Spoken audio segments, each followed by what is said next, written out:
All right, welcome to The Explainer.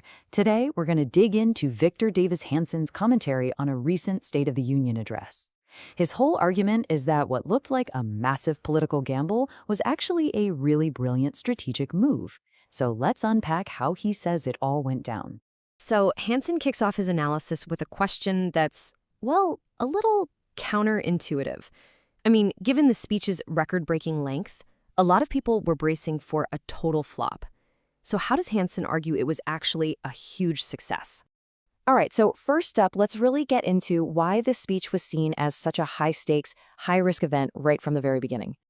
Right off the bat, Hanson points to the clock. We're talking nearly 1 hour and 50 minutes. Now, that is way longer than most of these addresses, and, historically, that is not a good sign.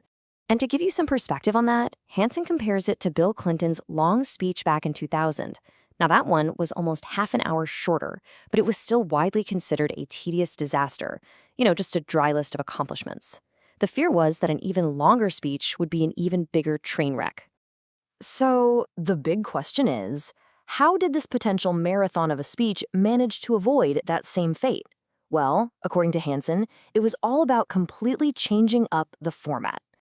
And this quote right here, this really gets to the heart of what Hanson is arguing. He claims the speech wasn't built like a typical policy checklist.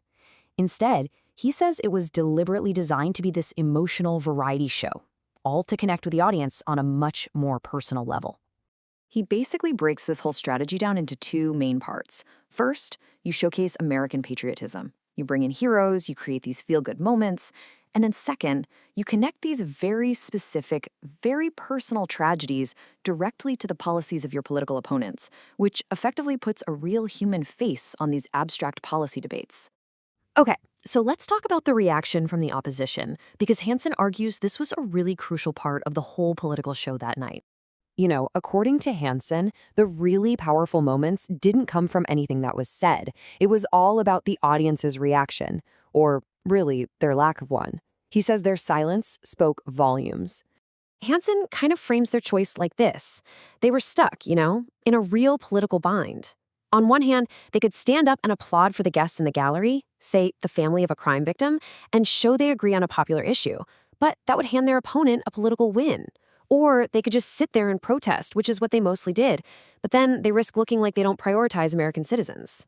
And Hanson, he zeroes in on these specific, really visually powerful moments of them just not moving. He describes House Speaker Nancy Pelosi as looking mummified when the idea of banning congressional stock trading came up, and he argues these images just created a really, really poor look for the opposition. All right, so after the speech, you get the official rebuttals. And according to Hanson, this is where things just went from bad to worse for the opposition that night. Yeah, Hanson's take on the official replies could not be more blunt. He flat out calls them a complete disaster, arguing the whole effort was just disorganized and totally missed the mark. And he doesn't just generalize, he breaks it down.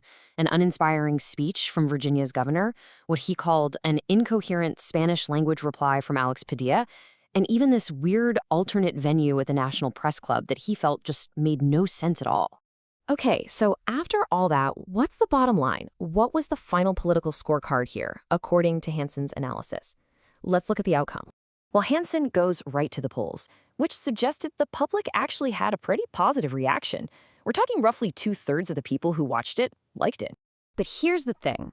For Hanson, the real win wasn't just those immediate poll numbers. No, it was the long game. It was about creating these super powerful emotional moments, those shots of the opposition sitting silent that could be clipped up and used in campaign ads for months and months to come. In this quote right here, it just perfectly sums up Hanson's whole take.